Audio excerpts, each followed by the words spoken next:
22.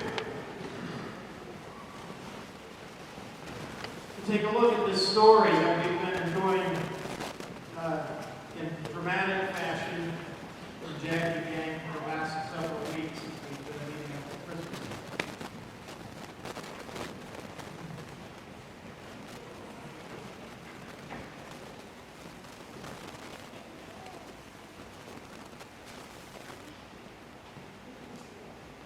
Hillary, Nikki and I celebrate 17 years of marriage tomorrow.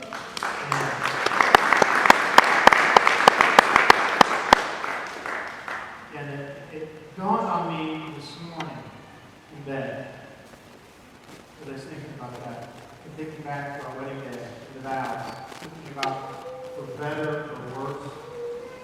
And it just struck me that I didn't know this then, but I now know what that meant, that Nikki was better and I was worse. Part of the marriage. If Nikki has learned anything, we both learned something over the years. We've learned a lot. One of those things is that there are big differences between men and women. Differences that take years to work through. I keep proving that over and over again. This is a time of year where one of those profound differences takes center stage. The 4 weeks following Thanksgiving are far and away the busiest shopping days of the year. And I hate it. And I think many men do. In an article published several years ago, a British psychologist by the name of David Lewis reported something that I think we all sort of knew. And that is that shopping is dangerous to men's health. Yes. And this was an honest-to-goodness publication. He tested volunteers, a whole bunch of men and women between the ages of 22 and 79, and sent them shopping, and then actually measured their health response to that experience. And here's what he found. When he recorded the blood pressure rates of the men after the shopping experience, he found that their blood pressure rates were, quote, what you would expect to see in a fighter pilot going into combat.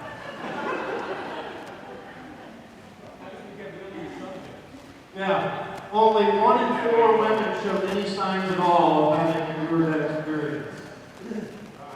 Oh yeah, you're with them, yeah, right. As we've been enjoying the skits, the question has been posed, what would it have been like, or what would have happened if there had been 3 wise women instead of 3 wise men that the Scripture tells of how they made this journey to see the infant Jesus? Here's one person's answer to that. Simple. They would have asked directions immediately upon commencing their trip, which would have allowed them to arrive on time. They would have helped deliver the baby, cleaned the stable, made a casserole, and brought cute little outfits that baby Jesus could have worn on the trip home. Yeah, right. Yeah. I wanted to explore this morning, just in a few minutes before we close our time together. Who were these wise men? And just to examine a little bit, what's the significance of what's going on? They appear only in the book of Matthew, and in just a few short verses, really. What Jack and Jamie and Chad and Darren and Jerry are doing is sort of drawing out some implications, some speculations about what specific conversations, even the names of people, in order to sort of go deeper in that story. But there's really not that much there about it, except that we know that in Scripture it's treated as a prominent part of God's celebration of this coming of Christ in flesh as part of the redemptive plan of God. And it's worth taking a little look at. Let's read this passage together. It is chapter 2 in the book of Matthew. I'm so glad for this, because as we read through this, we're going to be remembering parts of the skits. After Jesus was born in Bethlehem, Judea, during the time of King Herod, Magi from the east came to Jerusalem and asked, "Where is the one who has been born, King of the Jews? We saw his star when it rose and have come to worship him." When King Herod heard this, he was disturbed, and all Jerusalem with him. When he had called together all the people, the chief priests, and teachers of the law, he asked them where the Messiah was to be born. "In Bethlehem, Judea," they replied, "for this is what the prophet has written. But you, Bethlehem, in the land of Judah, are by no means least among the rulers of Judah. For out of you will come a ruler who will shepherd my people Israel." Then Herod called the Magi secretly and found out from them the exact time the star had appeared. He sent them to Bethlehem and said, "Go and search carefully for the child. As soon as you find him, report to me, so that I too may go and worship him." After they heard the king, they went on their way. The star they had seen when it rose went ahead of them until it stopped at the place where the child was. When they saw the star, they were overjoyed.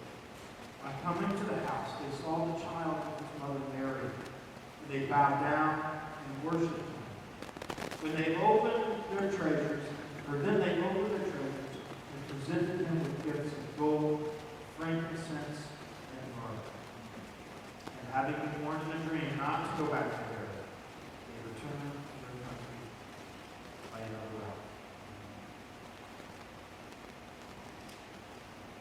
These wise men, these Magi, who were these three wise men? Or better yet, we don't know how many there were. Who were these wise men and their three gifts?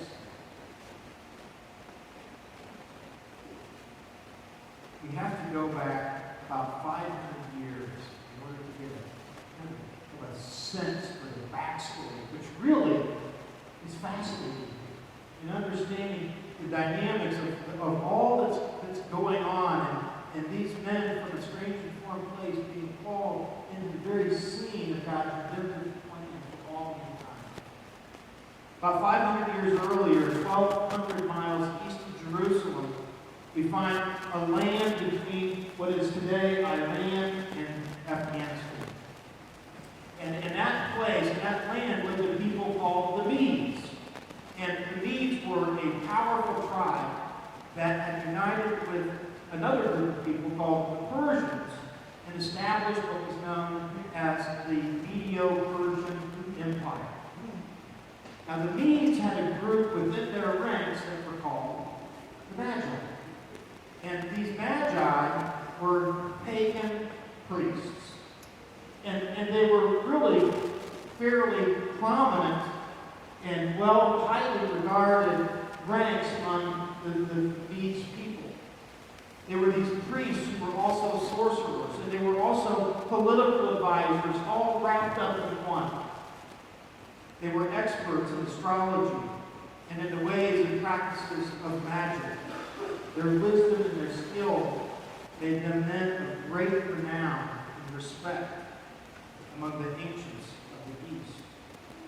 They were known not only to advise kings, engage in the council of kings, and to assist in case of attempting to interpret the dreams of kings, and advising and make decisions of kings. But it was said of these Magi that their role and their prominence as advisors really rose to the level of more than just advisors, but that for any coming or prospective king, and they really needed the approval and the consent and sort of the stamp of these advisors, these Magi. And it said that in a certain sense they were not just king advisors, but king makers. By the time of Christ, the land of the Medes was then part of what was the Parthian Empire. In the Parthian Empire, we hear a lot about the Roman Empire. We don't hear much, we talk today about the Parthian Empire, but it was actually a substantial and powerful empire that stretched the border of India all the way to the eastern border of today, eastern Turkey. And then from there, and all the way to Spain, was the Roman Empire. So you got the Parthian Empire, and you got the Roman Empire. And these two powers were at odds. they hated each other. And some of us remember what it was like in the 60s, I don't remember that, the 70s, don't remember that, but the 80s, the Cold War between the United States and the Soviet Union, minus the nuclear weapons. It looks like that's a lot about what the tensions between Rome and the Parthian Empire looked like. That both were great. Rome was stronger, but even it wasn't powerful enough to annihilate and to get rid of the Parthian Empire. So they lived in a sort of perpetual state of low-grade conflict with each other. And that conflict tended to be greatest at or near the borders, which puts Israel and Judea really in a hot spot of the tension between these two empires.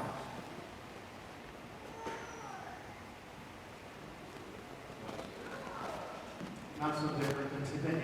There's a little tension over there today. Well, to illustrate this, Herod had been appointed by Rome as the king of the Jews in like 40 AD. But even then, it was 4 years before he could actually assume and take his throne as the king of the Jewish people, because the Parthians had installed their own guy to be king of the Jews. And so Rome actually had to confront that threat against control over Israel before even Herod could assume his role as the Roman appointed king of Judea. And so there's a history and a background. These guys aren't just coming from some place.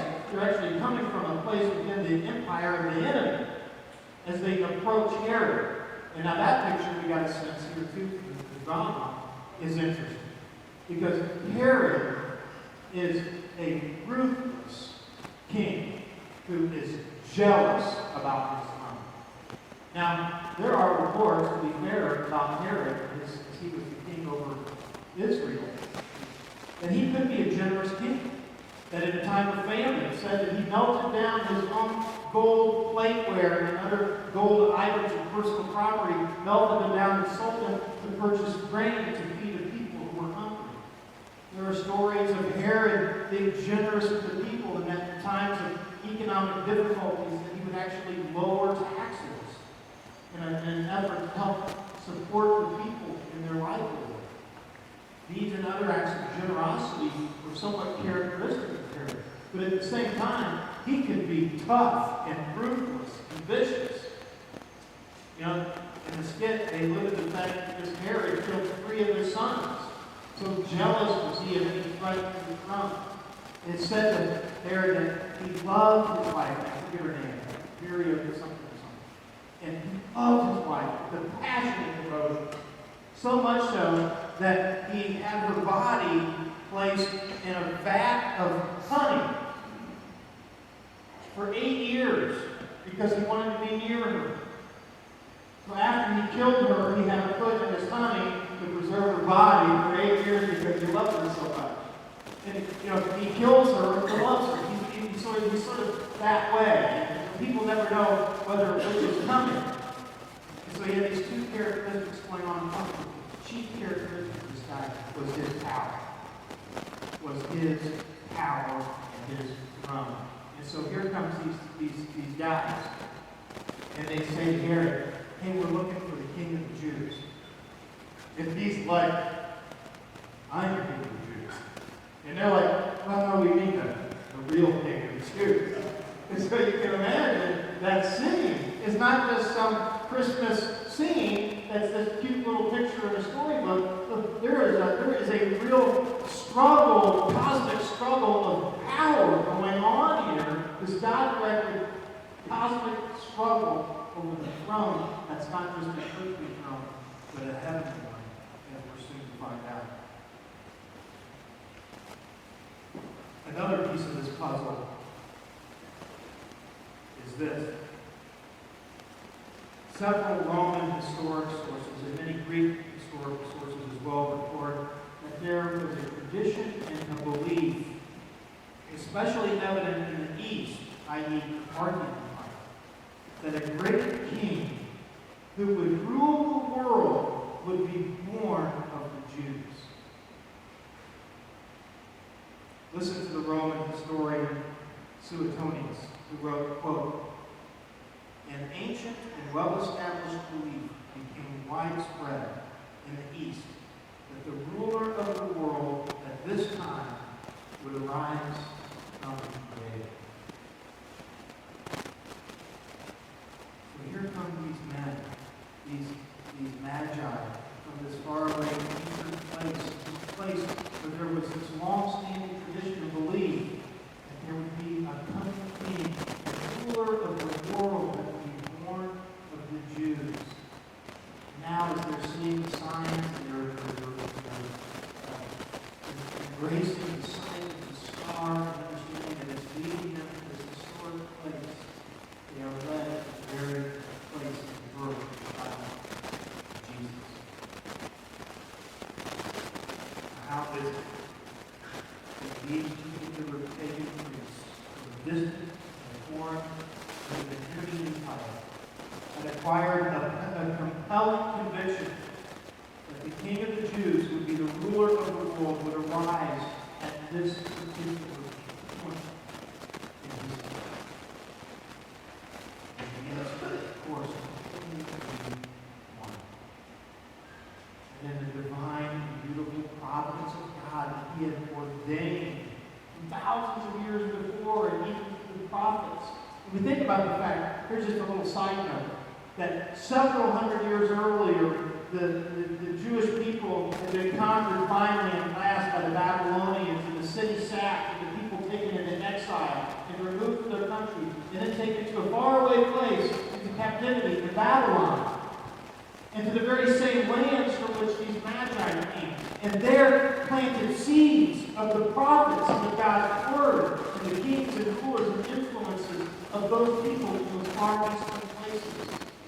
And now this many years later, I don't think there can be any doubt that some of those seeds were planted and grew and became part of what even those alien people in a distant land were looking forward to in the coming Messiah of God. And that now, in a particular point in history, God brings these men, really from outside of the fold of His chosen people, in to make them not just visitors of and witnesses of the newborn eternal King, but to be participants in His tradition. What a beautiful scene that is. You know, it's more than just noteworthy, but remarkably illustrative of what God will teach us through their example. See what they did when they saw Jesus. They didn't say, gain entrance to that chamber or that room where Mary must have been, the one-year-old child, and say, who will believe? No, when they arrived, He became immediately the object of their worship. Here in our skit, they honor the earthly King. They pay Him homage and respect and deference and recognize the position that they have of submission to the rule of that King. But when they come to this baby King, they give Him their worship and their gifts. I'm going to steal your thunder for next week too much because I assume you guys are going to talk about the gifts. Not you guys, but mad type. These gifts that they give. A gift first worthy of His worship of gold. Gold has obvious worth. It's a gift and an object worthy for royalty or for a king. And their example in giving Jesus this gift of gold shows them and demonstrates and reminds us that Jesus is worthy of our worship as a king. That God, in fact, Jesus deserves the very best that we bring in our hands, but more than that, in our hearts and our lives. They gave, too, a gift worthy of holiness in the form of frankincense. Frankincense, not Frankenstein, but frankincense is mentioned 17 times in the Bible. It was used as one of 4 sweet scents compounded together to make the ceremonial incense of the Jews. It was a smell, an aroma, and an incense used both for sacrifices and for prayer. It was an aroma always present in temple worship. And it was an aroma that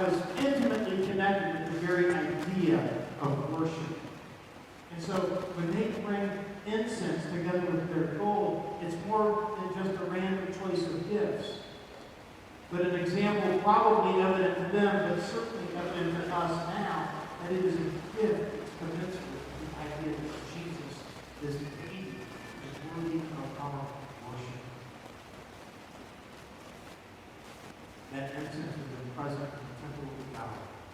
The temple of God. How interesting it is now that incense, that signifies the presence of God, and that incense, that frankincense is now coming to be with Jesus, who represents in a new and forever way the very presence of God in the flesh. But then they also brought to him a third gift, a gift that would be worthy of the sacrifice, myrrh. That seems like a funny gift. It'd be like showing up at the hospital and one of your friends has a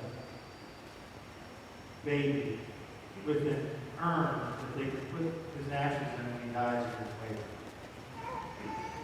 You know, I wanted to prepay your baby's casket here. Isn't that sweet? Because you see, myrrh is a different kind of gift altogether. It was an aromatic gum resin obtained from several trees and shrubs. I'm reading this because I forget this. Found in both northern Africa and throughout the entire East.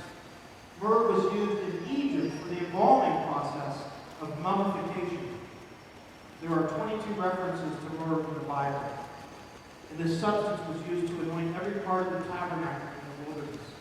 It was myrrh that was poured out on the feet of Jesus just a week before his death.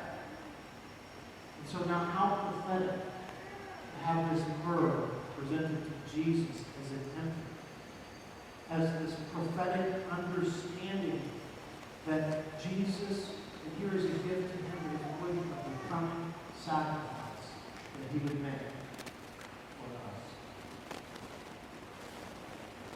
He would give a great life for this precious gift, sacrifice all in order to save us.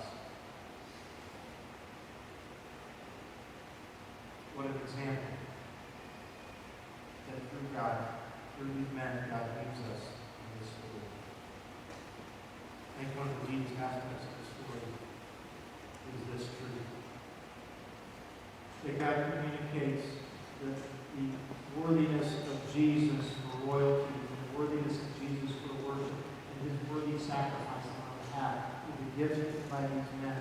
That he gives, and he tells this story through the eyes of those who aren't part of Israel, but who in some ways are as removed and distant from Israel and from the understood kingdom of God people as he can be, as a way of illustrating that what God is doing through this Jesus, through his very Son, is not just for the Jews, but for the whole world.